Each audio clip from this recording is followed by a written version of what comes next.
তো hello everyone, চলে এসেছি তোমাদের সাথে নতুন একটা ভিডিও নিয়ে।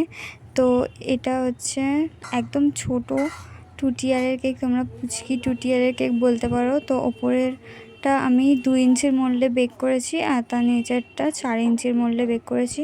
তো সবাই ছোটোর মধ্যে 2 টিয়ারের কেক চাই, সবার তো বাজেট সেম হয় না, তো সেই কারণে এই কেকটা বানানো।